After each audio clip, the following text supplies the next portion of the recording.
Hello, YouTube. Robert Alvarez, the Psychic Witch, also known as Mr. Lighting and a Fan. And yes, I have my lighting. And yes, I have my fan. How you doing? So first of all, yes, I'm wearing a sweater.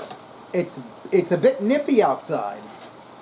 And yes, I have my fan on. I have it at the lowest setting, but I am Mr. Lighting and a Fan, so I gotta have the fan on, right? Am I right? Alright, so first of all, this is the official Aftermath FlameCon 2025 video. I didn't mean to use the term aftermath, I'll come up with something else. So, for those of you who do not know, FlameCon is the premier LGBTQ plus Comic-Con. It celebrated its 10th anniversary last year in 2024, and it is now the world's largest queer Comic-Con. It is the only event of its kind on planet Earth. And I am very excited to be a part of it. Well, excited in that I was a part of it as an attendee. For the record, I went to the very first FlameCon, which was in Brooklyn, New York. It was at a place that those of us who grew up in the New York, New Jersey, and Connecticut areas knew about because their commercials were constantly on TV. The Grand Prospect Hall. The Grand Prospect Hall was a staple in New York City, a staple in Brooklyn. Anybody who got married at the Grand Prospect Hall has fond memories because, you know. So the very first FlameCon was at the Grand Prospect Hall, and I loved it. It was, who was that? Well, hello, Bast. Bast is joining us in the video, and of course, Drake, more commonly known as my awesome audio-visual person for my YouTube videos, is going to make sure that we see this kitty cuteness in the form of Bast. Isn't that right, Bast? You're so beautiful. Yes, you are so beautiful. Anyway. And for the record, I only have 2 black cats. Currently. But still. She's one of the 2. She's the older of the 2. And she's the bigger of the 2. Which is another reason why I love her so much. Because she's a big girl. She's not one of those skinny bitches. So anyway. So when it comes to FlameCon, the only FlameCon that I did not attend was the virtual only 2021. I absolutely attended the virtual only 2021 one, which I enjoyed immensely. I enjoyed it more than I thought I would, actually. And but every FlameCon since then has been in person. The last few years they've been in Manhattan. And one of the reasons why they moved to Manhattan was because they were becoming more popular. Now, personally, this is just me. My personal belief is that one of the reasons they switched it from Brooklyn to Manhattan is because they wanted more people to attend. And more people would be more inclined to attend if it was in Manhattan as opposed to Brooklyn. But I will tell you that the place where it was in Brooklyn before it went to Manhattan was the Brooklyn Bridge Marriott Hotel. Now that hotel is not a little small hotel, it's a huge hotel. And you know, those of us that have stayed in Marriott hotels, we know that they're not little things. I mean, some of them are smaller than others, but in a city like Brooklyn, New York, it's going to be big, you know. So that's my personal belief. So this year was wonderful. And I'm very biased. I fully acknowledge that. I am absolutely, totally okay with being totally transparent about that. I am very biased when it comes to FlameCon. It is one of the highlights of my year. It is something that I enjoy attending year after year after year. I always prioritize the panel discussions. The panel discussions are what do it for me. And of course, I was very happy with the panel discussions that I attended on Saturday. There was one that focused on the connection between queer communities and monsters like vampires and werewolves. that one was especially enjoyable, especially because, I am a tad monsterific. When it comes to my movies and my books and my TV shows, I'm more sci-fi fantasy. But I do enjoy my horror, and I am a very big advocate for queer horror. But I will say it was one of the most enjoyable panel discussions I attended on Saturday. Now, for the record, FlameCon is always a 2-day event.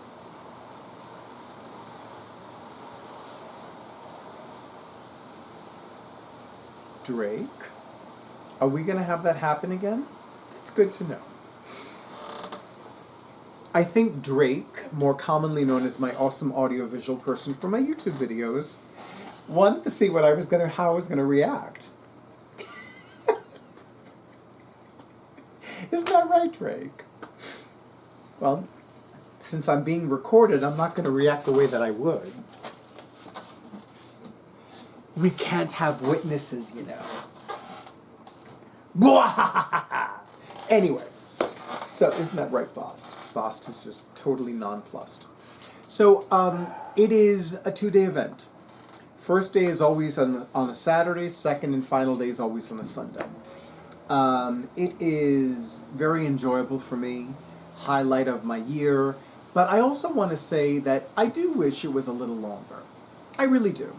I actually was surprised that Geeks Out, which is the primary organizer of FlameCon, sent out the attendee survey so quickly.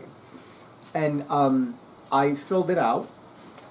Did not realize that there was no space for adding things. So my intention is to send them an email and saying, hey, I wanted to suggest a few things. I wanted to talk about a few things that I found problematic, blah, blah, blah.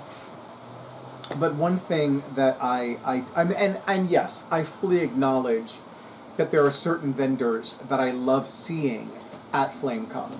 One of them is Royal Nightshade Art. Royal Nightshade Art has become one of my favorite vendors. They are constantly at FlameCon. They are constantly at the Rainbow Book Fair, another highlight of my calendar year.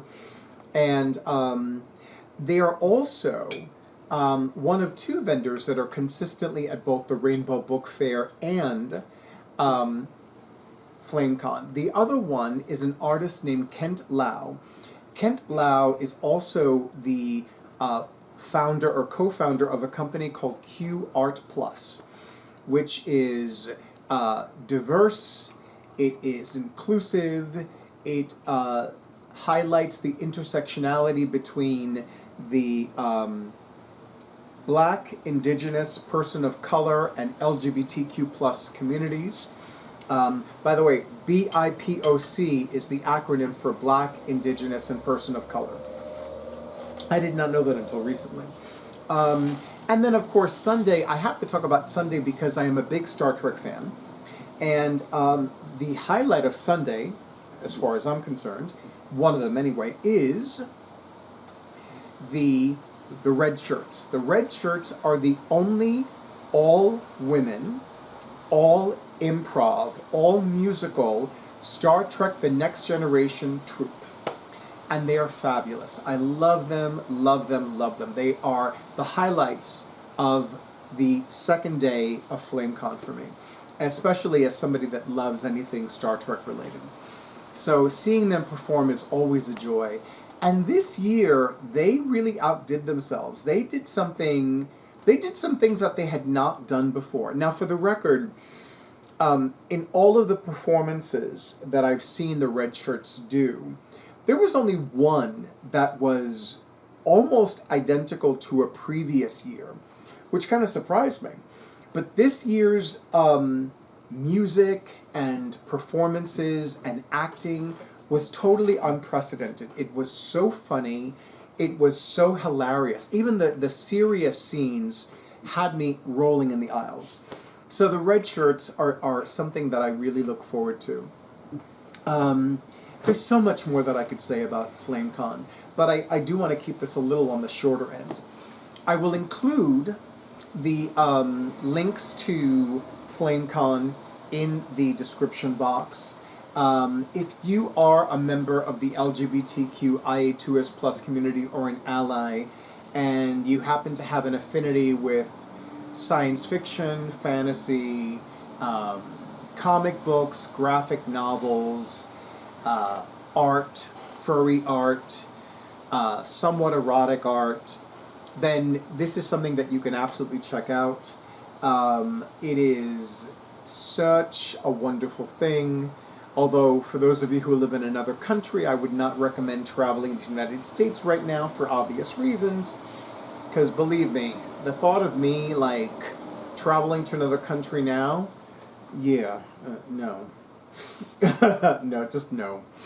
But let me just say, it is one of the most enjoyable experiences that I look forward to year after year after year. I usually attend with my life partner, and in years past we have attended with another gay male couple. They were unable this year to attend with us because they're getting ready for a cruise, which, more power to them. I hope they have a good time. I hope they don't come back with COVID, because it's a cruise, you know. And but one thing I will say is that it really is... It's so funny because I was annoyed at first that we did not get a hotel room, and then when we arrived, we discovered that the hotel was still in the midst of renovations. So, as somebody that travels to different events, especially with Moon, Serpent, and Bone, I'm not a stranger to staying in a hotel. And this Sheraton Crown Plaza has currently begun the process of fully converting to a Marriott Bonvoy. One thing that I did not realize previously is that in the process of converting to another hotel chain, there are renovations that take place, because it seems as though every hotel chain has its specific decor, like their colors and whatnot. So Marriott Bonvoy has a very specific color scheme. So does Doubletree, so does Holiday Inn, so does fill in the blank. So I did not realize this at first, because I was like, it's been officially a Marriott Bonvoy for more than a year, but now they have begun the renovations in earnest. Now, I'm one of those people that, in spite of not finding memory foam beds wherever I go, and having a memory foam bed at home, along with a memory foam pillows and memory foam wedge for my legs, I will, and not to mention a memory foam couch, although I know it is foam, but it's a memory foam. It's memory foam. Oh, that explains a few things. Yeah, I didn't know. Thank you, Drake. Drake helped me pick it out, so he knows these things. So I will say that I can pretty much sleep on any comfy bed, whereas my life partner and this mutual gay male couple, they cannot. And usually the day after, they look like hell. Whereas I still look flawless and fabulous and flexible, and I can vogue and shit like that. But yeah, they're like, you know, the coffee's not doing it even intravenously. And they kind of like look like they're in a bad mood because they didn't sleep very much, if at all. Whereas I could have a few hours of sleep and I'm fabulous. Because I'm excited, because of where I am and what I'm doing and all that other good stuff. Drake has these facial expressions which are priceless.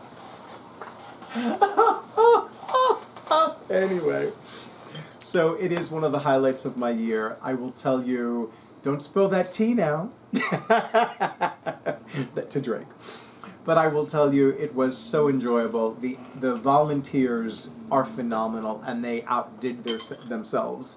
They were at a whole new level of volunteer mastery. Absolutely. And I'm going to include that in my email to FlameCon, because I must acknowledge them yet again. So that's one thing. I will also say that I found some really cool pieces, which I will share in another video. But for now, I want to thank all of you in YouTubeLand for all the likes, all the comments, all the shares, and all the subscriptions to my YouTube channel, and an extra big and beautiful thank you to those of you who have already scheduled your sessions. I was actually emailing somebody earlier today, replying to her email about her scheduling her very first virtual reading with me. Turns out that she no longer lives in New York City. She's lived in Georgia for more than 20 years, so, which I didn't know, but instinctively I knew that there was a New York City connection. I didn't know it was from the Bronx. Holla! She grew up in the Boogie Down Bronx, so holla! But she's been in Georgia for a little more than 20 years, so good for her.